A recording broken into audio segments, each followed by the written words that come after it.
All right, we got all our tech figured out. We're excited to be here with you today. My name is Sally Flashberger. I'm with the Wisconsin Board for People with Developmental Disabilities. This is our Living Well Wednesday, and we weren't able to go Facebook Live like we usually do. So if you're looking for it later, we will post it on our Facebook page, or if you want to share with others. This is Living Well Wednesday, and we're excited to be back. We are joined by great people today with us. And each person will introduce themselves as we kind of go through our presentation. But we're joined by the Milwaukee LGBT Community Center, and Christie Carter is joining us from there. And we're excited today to talk about self-advocacy and the intersection between disability and LGBT. So just excited to work together. We also have our great self-advocates from the grant, Nathaniel, Emily, and Ashley, who is not pinned for some reason. So I need to pin Ashley. And then we have Erin Miller, who is with People First. So I think we'll get started and get through our presentation. We're excited to give you great information today. All right. Like Sally said, I'm Christie Carter. I'm the Aging and Disability Coordinator with the Milwaukee LGBT Community Center, and welcome. We are excited that everyone is here. So thank you for joining us. How about we just, quick round of introductions. Yep, I'm Shannon Webb. I am a consultant with the Wisconsin Board for People with Developmental Disabilities, and I work on the Living Well project with Sally and the self-advocates that you'll hear from today. Nathaniel? I'm Nathaniel Nance. I am a Living Well self-advocate leader, and I also work with People First Wisconsin as an outreach self-advocate. Emily? I'm Emily Savage. I'm in Madison, Wisconsin, and I am a self-advocate with Living Well as well. Erin? I'm Erin. I live in Milwaukee, and I'm the advocate specialist with People First. And Ashley? Hi, I'm Ashley. I'm a self-advocate leader for Living Well, and I'm also a motivational speaker. Excellent. Thanks, everybody. I wanted to take time really quick to just let everybody know that at the end of the presentation, or probably soon, I'll be sending out a survey. Just make sure that you fill that out before you leave today. It's very important for one of the grants that the LGBT Center receives in order to do educational sessions like this one. But I will be going through the session objectives today. So first, we'll be talking about what the Board with People with Developmental Disabilities, or BPD, is. What is advocacy? What is self-advocacy? Why is it important, and how to do it? And how do you advocate for yourself as an LGBTQ person with a disability? What are some ways for you to get involved in local and statewide disability advocacy? And then we'll be discussing how the Milwaukee LGBT Center and BPD can best work as partners to support and provide resources for LGBT people with disabilities.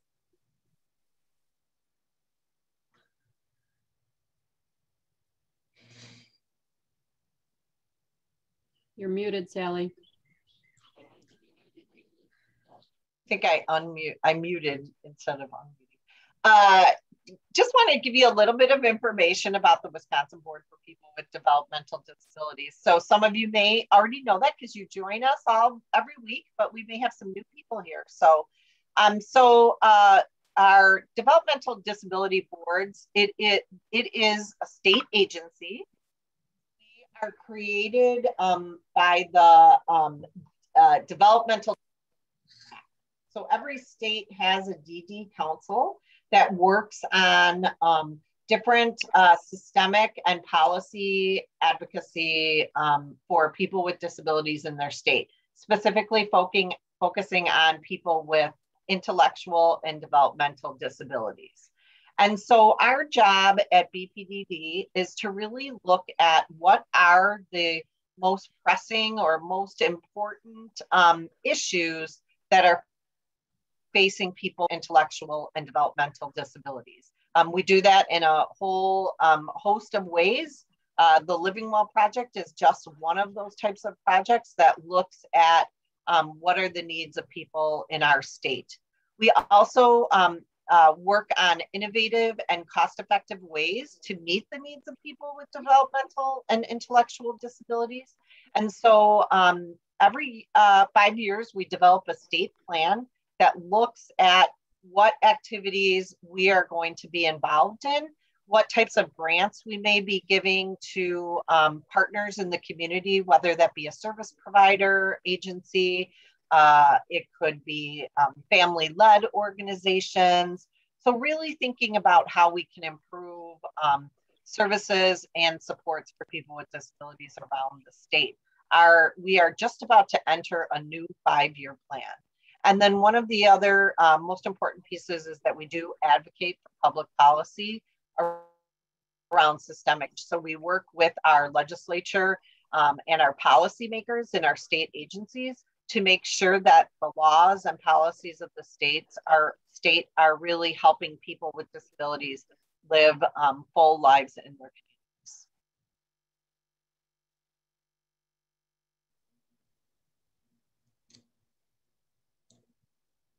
Sorry, the button wasn't working very responsive. All right, so we're going to dive into our presentation about advocacy, self-advocacy, how to go about doing that, what it is and whatnot. So we'll start with Ashley. Ashley, want to get us started?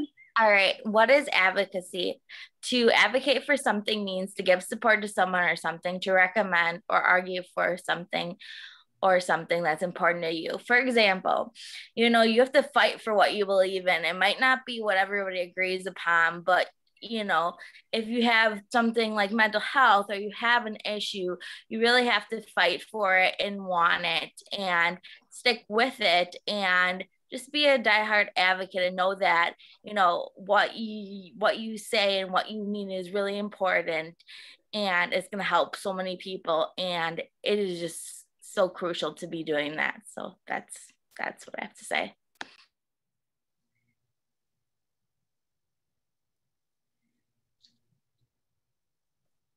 Erin, you want to take this slide? Okay, yeah, so what is self-advocacy?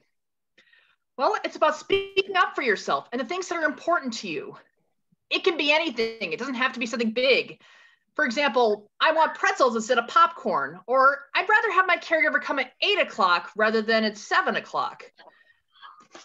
So how do I do that? This means you need to know how you feel. Things like, I don't like this very much. I'm feeling thirsty in my body, or this makes me happy. Knowing your rights is important too. Things like, I have the right to be safe. I have the right to speak up. And responsibilities and rights go together. For example, I have the responsibility to speak kindly and talk about the issues when I speak up. And making choices. Choices are about this thing or that thing. Sometimes it's a trade-off. It's, I'd rather live in the city so I can get the bus to go places, but I'd have to give up some of the quiet that goes with being out in the country. It's making decisions between the good things, better things, and what's best. And lastly, knowing how to ask for what you need. I speak up for myself and say, I really need to move my body, or it's getting a little loud in here. I've got to get headphones. Or something like, ooh, my chest hurts. I need to sit down for a while. Just using a phrase, here's a short tool that may help. I need then what do you need? Fill in the blank. Great, thank you, Erin. All right, Nathaniel, you want to talk to us about what self-advocacy is not? Yes, thank you. Self-advocacy is not a program, service, or class. So instance, you won't take a class for self-advocacy. You won't have a service for self-advocacy. And there's not a specific program that will teach you self-advocacy. Self-advocacy is not complaining to someone. It's not complaining about, why can't I do my taxes? Or why can't I do this? Why can't I do that?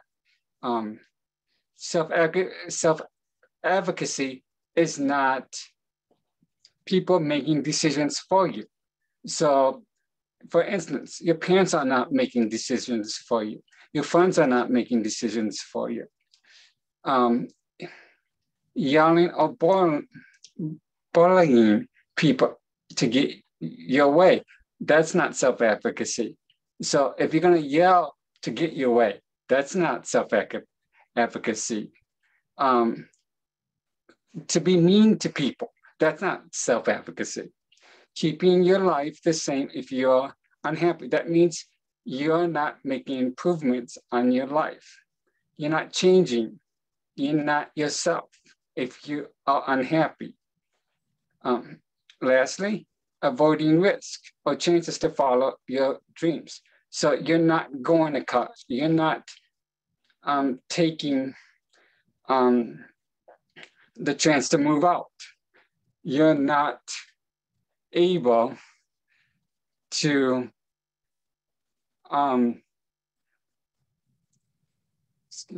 you're not able to follow your dreams if you're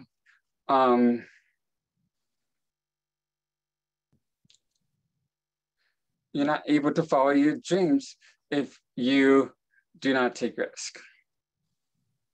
Thank you. Thanks, Nathaniel.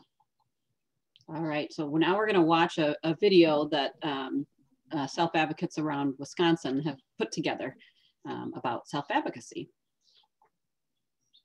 You're watching the Self-Determination channel.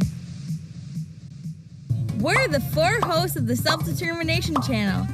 In today's episode, you'll get to know us a little better. We will be asking each other a few questions. I'll start. Cindy, what's the best part of being a self-advocate? I get to speak up for myself, and it gives me my own voice. It is totally up to me to be able to communicate in my own words and not in somebody else's words. The best part of being a self-advocate is encouraging other people to be the best they can be in their lives, whether it's encouraging them to get them an apartment or it is just encouraging them to overcome obstacles that they didn't think that were possible and just being there for each other, because in advocacy, we all got to work together to get the job done, and I think that that's probably the most important thing as a self-advocate.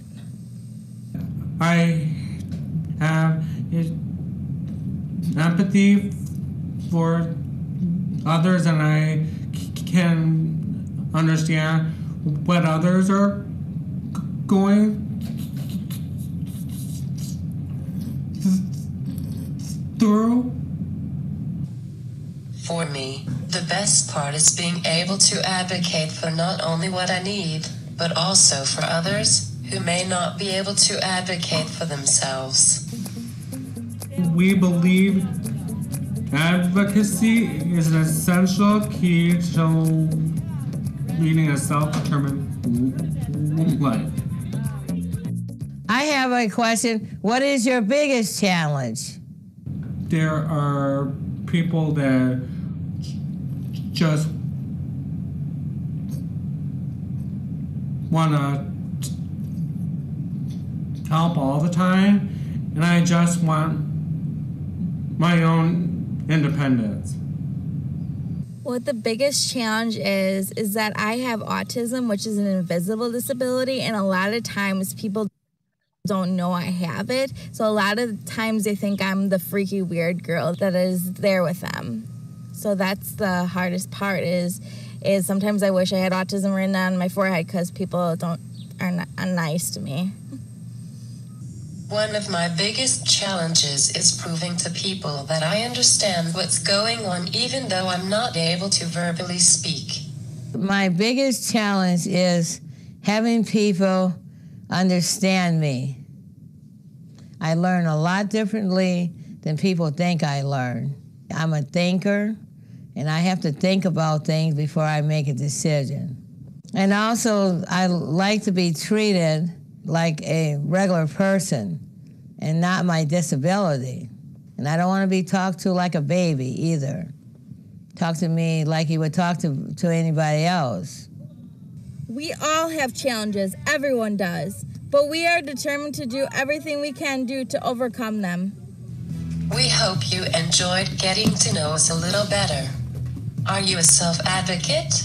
Introduce yourself in the comments below. All right. So Ashley was one of our stars there in the video. So there's many more videos on the Self-Determination channel about self-advocacy and other important topics around disability. So, all right. So Emily, you got this slide. Why is self-advocacy important? So it's important to be who you want to be. So to like express yourself the way you want and how you want and when you want, to live the life you want. So where you want, with who you want, like what kind of neighborhood even, all of that, to make the decisions you want to make. We already touched on that. So it's kind of like expressing yourself too. So just being able to do what you want and how you want and when you want, all that. To solve problems, I kind of feel like those two kind of go together. I mean, decisions and solving problems. I mean, you're making a decision to solve the problem and you have to make a decision in order to solve the problem. To be self-confident, I feel like that's like the biggest one. So again, expressing yourself and feeling confident about when you do it, and that like gains your confidence too when you speak up for yourself and present yourself and stuff. So that is what I have to say. Thank you. All right, great. Thanks, Emily. You're welcome. All right. So there's a lot of different ways that, you know, people can be, you know, self-advocates, good self-advocates. You know, some of the strategies are, you know, we've heard are believing in yourself, deciding what's important to you in your life, you know, that you're the person that you want to be, right? And so, you know, that in terms of, you know, one's identity, and valued social role, right? In what we do in our community and who we are. It's, you know, really important to know your rights, and to speak up and exercise your rights, assert your rights, because a lot of times people with disabilities, you know, their right, you know, people try to limit their rights because they worry that they're, you know, going to be at risk, or they are, you know, unsure whether or not they fully understand the choices that they're making. You want to make sure you get information and ask questions if you don't understand something. That's really important. You know, it's really important to make informed decisions, which means sometimes, you know, talking to people, getting their advice, learning about new opportunities, kind of like Erin was saying, figuring out those different choices, you know, the good choice, the best choice, and not so great choice, and, you know, figuring out what's important to you. Speaking up, making sure that you're telling people what you want and what you need. Asking for help when you need it, that's really important. If you're feeling unsettled or you know, you need assistance in any way, it's really important to reach out and have a support network to do that. And then, you know, making your own decisions, feeling comfortable with you know, making your decisions. And if you need help to do that, identifying people in your life that really understand you and who you are and the life that you want to live, and in order to help you make those decisions. So, you know, I'm going to ask each one of our self-advocates here that are with us today is, you know, what have you done in your life to be a good self-advocate? You know, what strategies are most important to you, or what do you do when situations require you to speak up? So why don't we start with Ashley? So sometimes I have to advocate to have my food separated because I don't like food touching, and I also don't like ranch dressing or mayonnaise. So I have to have people like sit away from me so I just say, please move your plate that way. So, and I have a thing of hand sanitizer with me, and I have to advocate a lot, because of my autism and my stemming. When I am visibly in person, I have to tell people, I said, either I'm going to have to get up, or you might have me sitting the wrong way or start to shake. So I have to tell people that, otherwise they think I'm being disrespectful. All right. Thank you, Ashley. Nathaniel, you want to go next? Yes, I had to use my advocacy in education. When I went to UW-Whitewater, I had to advocate to get the right classes. I had to advocate to get the right professors, and I had to advocate to get the right tutors. And mostly it was to get the right tutors. I had some tutors who wanted to do the work for me, but I wanted the tutors who would give me a plan so I would be able to do my own work. And what I did was I went to the Center for Students with Disabilities at UW-Whitewater, and I went to my key contact person and I said, could you replace my tutor? And she says, yes, Nathaniel, we will, because I wanted to make sure that I did my own work, not have a tutor that would baby me.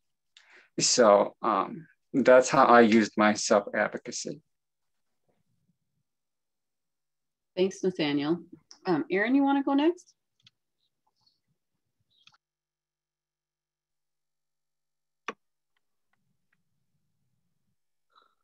I was trying to stay calm. Can you remind me what we were talking about? Yeah, just how you advocate for yourself, an example, or when you need to speak up, or important to even, when making decisions, or, knowing your rights. Anything that's on the screen here that you want to talk about. A lot of times what I need to do is I need to tell people how I'm feeling and how to feel better. So I may need to say, hey, I need to go get a glass of water. My brain's kind of fuzzy. Or sometimes I get sick when my food is touching. It's not just being difficult. It's something that I really need. I literally throw up if something smells a certain way or has a certain texture.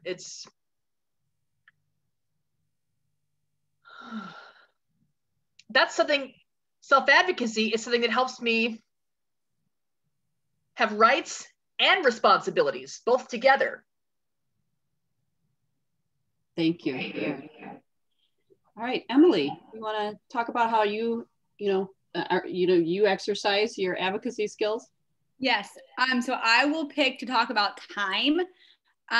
So advocating how much time I need between things and allowing myself to also have enough time. So even if I am just like home and I need like time, like even before something like this, like making sure I have like 5 minutes to kind of calm myself and get my bearings and what I'm going to say or whatever I have to do to prepare for the next call that I'm on. And as far as like getting from place to place, like I basically like allow half an hour, even to like not allowing like how long it takes to get to the bus or something. Like I just say I have half an hour like before I even start going somewhere, from one thing to the next thing.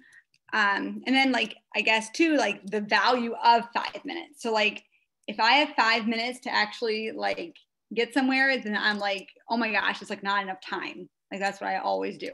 So it's like working on that, like 5 minutes is enough time. So like thinking about like how much you can do in 5 minutes.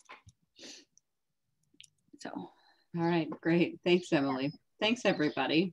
Great strategies and They were great examples. Again, these are parts of you that you need to let other people know about, so that they're aware of what you need, what's important to you. So it's great that you have identified that and you tell people about that, and you work on those things, yourself too. Mm-hmm. So yeah, I actually had to do that just today, because I was actually watching one of my neighbors right before this, and I was like, okay, I have until like 10:30. This doesn't start till 11. So it's like, okay, that's allowing enough time. Because by the time I walked back over here, it was 10:40, and then I had enough time. Yep. So not building in that transition time.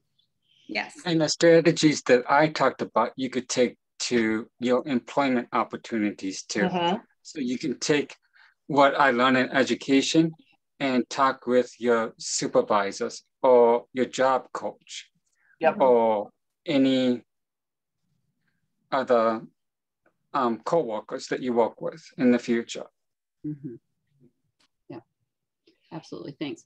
So, it's not, so Sally's going to talk about some statewide advocacy opportunities. One thing that, the presenters haven't talked about today is the work that they do to really advocate around disability issues across the state. So they are all involved in, meeting with legislators, doing outreach, education about important disability issues. So Sally, you want to talk to us about some of the things that BPDD does? Absolutely. And several of the self-advocates on here, they're working with the Living Well grant, and they are actually working with other self-advocates to teach them about rights and about safety and all of those things. So it's just really important, even as if you're watching, as you become a self-advocate, to then help others also get those skills. So BPDD does several different types of advocacy around the state that people can get involved with. So we have Disability Advocacy Day. That's our annual day of action for people with disabilities, their families, supporters, caregivers on disability policy. It usually takes place in March. The last two have been virtual, and hopefully we will be in person making visits at the Capitol this year. I don't have a date for that yet, but you can always catch that on our Facebook page or our website. We also have what's called Partners in Policymaking, and this is for people with disabilities and family members.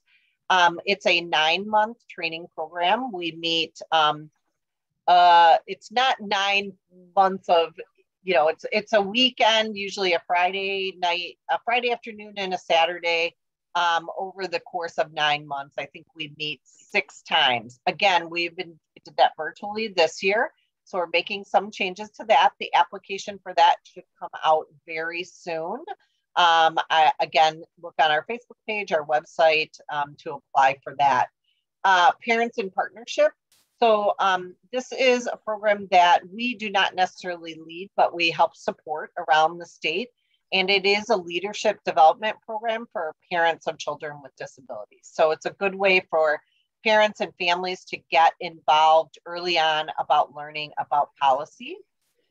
We do lead the Wisconsin Youth Leadership Program. So that's a week-long forum for high school students with disabilities on leadership, self-advocacy skills, and career awareness. Due to COVID, we are not having it this year. So next year, be looking for that. So that's always it's a week-long program. They come to Madison, they stay in dorms, I think, and it's a good learning experience for students that are in transition. And then, of course, our Self-Determination Conference. And so this year, the conference will be in person back at the Dells. The dates are October 18th, 19th? Yeah, 18th to the 20th, 19th. I believe. Yep. Yep. And we will have a pre-conference session on rights. So that will be on the 18th, I think, 18th, 19th, 20th. And that really is an opportunity for people with disabilities and anyone who supports that to come and learn more about living independently and directing your own services. So all good. I know that there was a hand up by whoever is on the 715 phone number. They had a question. So if you want to unmute, I will ask you and go ahead and ask your question.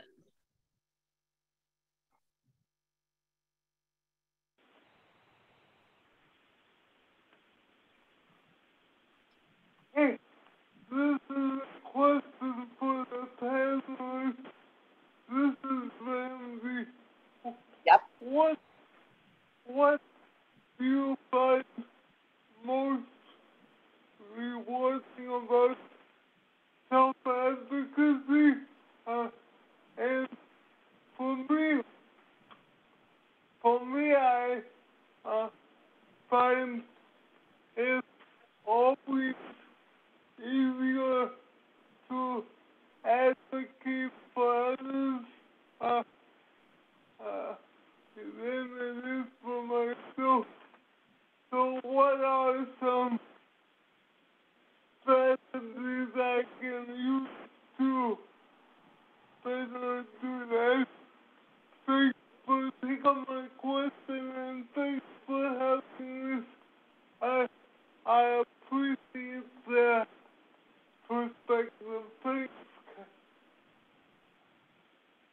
No problem. So maybe our self-advocates can kind of speak to that. As I'm getting an echo. I'm just trying to put it in. So you said that you not only that you are better advocating for others sometimes than even yourself. And I think that's one of the things with our self-advocates, they work with other people. So maybe what things have you learned, or what tips maybe have you received for others or passed along to others?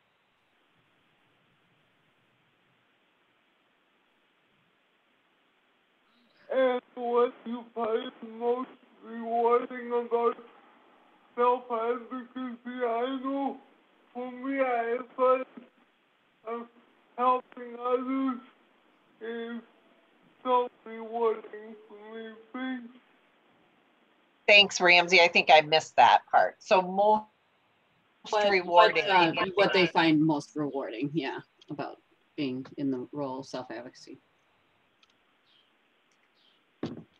Most rewarding would be finding that solution where you try, where you have a problem and you try to think of questions, but I thought of examples on the spot on how to help out the self-advocate, or help out anyone that I'm working with, and make it into a story. So if someone liked Milwaukee Bucks basketball, or if someone, what's the favorite thing that they like to do? I would put that in a question. And that's how I was able to find a solution for what I was working on, or what they're trying to work on. So that's rewarding to me, because I think that if we can work together and be able to understand where they're coming from, then we will find solutions. Thank you, Nathaniel. Does one other person want to talk, and then we're going to move on? Does anyone else want to answer, Ramsey? Sure. Oh, actually, you can go. That's fine. I'll go quick, and then you can go. Just helping others and seeing how you can impact people, and seeing the growth in people, and seeing that they're much better off, and you just light up when you see you made a difference in this person's life, or you made this person's life, just by being kind to them and showing them how to advocate for themselves and seeing a better future in their lives. So Emily. So I would just say one example would be for what Ramsey was saying is you might not know you're helping someone else. So if you just give an example to somebody, and then maybe in a week or something, if you said, okay, have I been helping you with whatever thing it is, or just helping you in general, you would be surprised that you actually are helping people, even if, or that you are, I'm not, sorry, I got mixed up which way she was saying she did it. But anyway, so either way, like you're helping others and gaining self-confidence when you're, without knowing it sometimes. And then as far as what's rewarding, just getting to like see other people. I mean, obviously this year it's been over Zoom, but just getting to see other people. And then lastly, I've not gone to the self-determination conference yet. So I'm super excited to be able to do that in a few months. Yeah, that's great, Emily, thanks. Yep. All right, thank you all. So we're going to transition over to Kristen here, and we can probably have some time at the end for questions and discussion too. Yes. So I just want to review some of the takeaways that our great advocates and Shannon and Sally mentioned. So far we've learned what self-advocacy is and what it is not. We've learned why self-advocacy is important. We've learned ways to advocate for yourself and learned about different statewide disability advocacy opportunities. So now I'm going to kind of give you a brief explanation and some information about the LGBT intersection. So like Sally was mentioning, there is other advocacy opportunities in Wisconsin and beyond. This year, like everybody's mentioned, it's been kind of a little bit different because of COVID. But Aging Advocacy Day happened, I believe, in March and April, and usually it's in person. I've been to that. Like I said, I'm the Aging and Disability Coordinator. And then sometimes at the Capitol, they have LGBT Advocacy Day. Again, that's in spring. We also celebrate Sexual Assault Awareness Month because a lot of folks that are LGBT have experienced sexual assault in different domestic violence situations. So that is in April and May. So again, the spring. Alzheimer's Advocacy Day. That's something because there's a large majority of folks that identify as LGBT that also have Alzheimer's. So that's a big advocacy day that's also in the spring. And then we have specifically for LGBT folks, there's a Creating Change conference, which was virtual this year. And SAGE is also the National Organization for LGBT Aging. So I do a lot of both statewide and national advocacy, and so does the center for both older adults and younger folks and in between folks. So that's how the center works with LGBT advocacy issues. And I just want to mention, each of us have different layers to our identity, and LGBTQ people with disabilities are also a part of other marginalized communities, whether they're people of color or they have different identities. But 40% of people that identify as LGBTQ also have a disability. So that's something to be aware of as well. And then these are some of the programs that are offered at the center. For our most current offerings, I would recommend that you check out our website. And I put it in the thing, it's not a hyperlink. I can see if I can do that afterward. But it's mkelgbt.org. And we are in the process of moving. So like I said, the easiest way to find our current offerings would be to check out our website, but we have lots of support groups, both for older adults and for people with disabilities. The one for folks with disabilities is co-facilitated by Independence First and myself. We are also a Milwaukee County Department of Aging dining site. We have lots of advisory council meetings, and we do educational sessions like this one with other organizations, and even providing support to organizations that want to learn about how to make their intake process more affirming to LGBT folks. And again, this is more of our offerings. We have youth support groups, and we also have an AODA counselor and a general support group, as well as for our transgender non-conforming folks. So there's a lot of support, and like I said, just check out our website. We also offer parent support groups as well. Thanks, Shannon. I just want to talk about this quickly, but these are some of the issues that LGBT people with disabilities face, and you can find this on the Movement Advancement Project. This is where I got the information.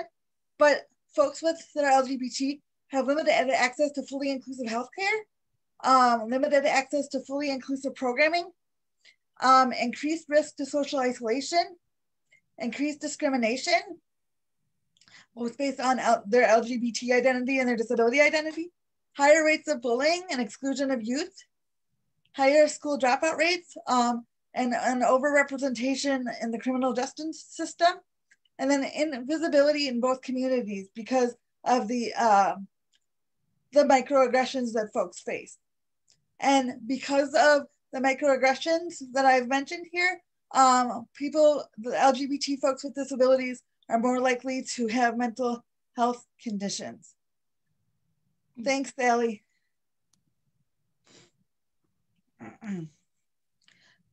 So like I said, I am the Aging and Disability Coordinator, and so I oversee the older adult program and then the disability program. And we have lots of, well, right now they're virtual, lots of virtual support groups and virtual ways to connect and socialize. But if you have any questions, you can further reach out to me, and my information is on a upcoming slide. I mentioned the LGBT and disability support group. When I started at the center 2.5 years ago, it had been something that I had seen as a need, and some of the participants that I worked with were like, Christie, they saw someone that looked like them and was in a wheelchair and then had disabilities, and they're like, have you ever thought about doing this? And I was like, yes, this is great. So they were like, okay, I'm gonna help you. And so I reached out to Independence First, and we meet over COVID. We've met every week, every Monday from 2:30 to 4:30, but we just started going back to once a month, which we had started before COVID started, but it's virtual right now. So people from all over the state and even Illinois have joined us because they haven't been able to find support groups that look at both intersectionalities. And these are additional resources. Again, it's the Movement Advancement Project that I mentioned before, also our website, and the Disability Resource Center in Milwaukee. And then thank you so much for all joining us today. I'm sorry that we've had a little bit of technical difficulties with Facebook Live, but I'm excited that we'll be able to share this afterwards. Like I said, we're in the process of moving. So even though my phone number is there, I would recommend for the time being that you reach out to me via email. If you have any questions or concerns or anything you want to speak to me about, but I would be happy to talk to anybody about these intersectionalities. And I really appreciate the Wisconsin Board for People with Disabilities and the advocates sharing what they did today. We can take time for questions, and then I can go over the gender pronouns because I want to make sure that we have time for questions. Yeah. Well, I don't know if we have any people that want to unmute or turn their cameras on and pose a question. We're absolutely open to that, or you can post a question in the chat. Hey, Sally, I have a question just about people think. Can we by any chance go back to like seeing everyone for this part? Yes, we can do that. Thank you. Let's see.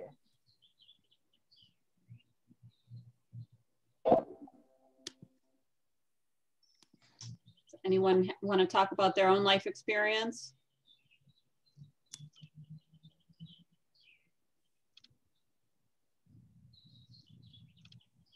Shannon, can you put the link for the survey back again, just in case people joined us or have left too? So Yeah, Sally, you want to do that? I'm gonna yeah, I'll do that. Screen then, so Christy can Okay. do that. Okay. Sally, I have a question. Absolutely.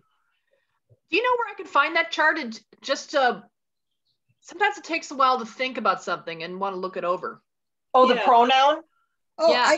I can go over that if you'd like. I just want to make sure that if people have questions that they have time to ask it. And I can send out resources that go over specifics of LGBT, as well as a PDF of this presentation. So folks have it, the people that signed up for on Zoom. So yeah, it just really helps to see it and take some time with it. It sometimes need time to think. Yes, it's a lot for anyone to digest, and like things are always changing and evolving. Just like words and things for folks with disabilities, they're changing and evolving. So don't feel bad about that at all. But like I said, I can go over this if that's something that you all would like. So at the center, when we do in-person or virtual like support groups or activities, we always start out by asking people to share their names. And then I used to say preferred pronouns, but I don't use the preferred pronouns anymore because their pronouns are what they identify as. It's not preferred, it's who they are. But when we always start a group, that's what we do. If you would come to the center, we have name tags and you'd like, hello, my name is, and you'd write your name and then the pronoun. So I'll just go over this, but the pronouns that folks can use are she, and then her, hers, herself, and I can read one of the, so an example would be she is speaking, I listen to her, the backpack is hers. He, him, his, himself. So again, he is speaking, I listen to him, this is his backpack. Okay, and this, I can totally let you know that the older adults that I work with, sometimes they is difficult for people to understand because they're like, well, that you're talking plural, but or third person, or why are you doing this? But folks that use they kind of identify on this, like on a spectrum or a continuum. They might not identify as female or male, but somewhere in between, and that's perfectly okay. So they feel more comfortable using the they pronoun. So they are speaking, I listen to them, the backpack is theirs. Or a Z, which I've only, like I said, I've been working at the center for 2.5 years, almost 3, and I've only had one person that I worked with that uses the Z pronoun, but that is there. But what we always say to people is, if you are worried or confused about the pronouns, just call the person by their name. So if their name is Steve, call them Steve. If their name is Bill or Sarah, call them Sarah. But if they use a pronoun, like if they use the she pronoun while talking about themselves, which I don't know how you would, but if for some reason they would, we always tell folks to follow their lead.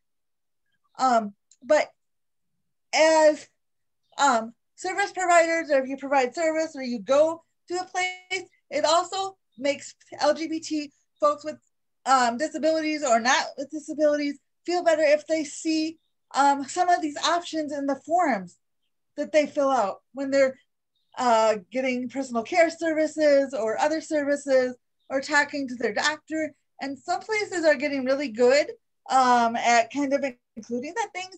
And the center and myself can provide resources to organizations that want to make their forms and their intake processes more inclusive.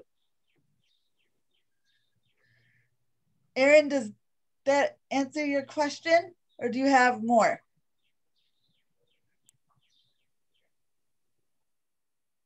Does. Okay. Zura is new to me. So I learned something. Yes, I did too. Very much so. Okay. All right. I think Grant, that hand is up. All right. Well, I'm just a last check for any other questions or comments. We really appreciate everybody joining us. We will get the video from Christie. I think the video is going to come to you. So we'll get that video and get it posted later today. So if you have other people who, maybe wanted to catch it on Facebook Live, let them know. And if you wanted to watch it again, it would be there also. So I think that's it. We really appreciate everyone joining us. Thank you so much to our presenters. We will be back for Living Well Wednesday on June 30th. We're going to do twice a month during the summer. So, and currently we are probably going to be talking about vaccination and some of the different programs out there to help encourage vaccination for people with disabilities. So that's the plan at the moment for June 30th. So we will get a notice out through our Power Mail and our Facebook. So look to join us for our next Living Well Wednesday on June 30th.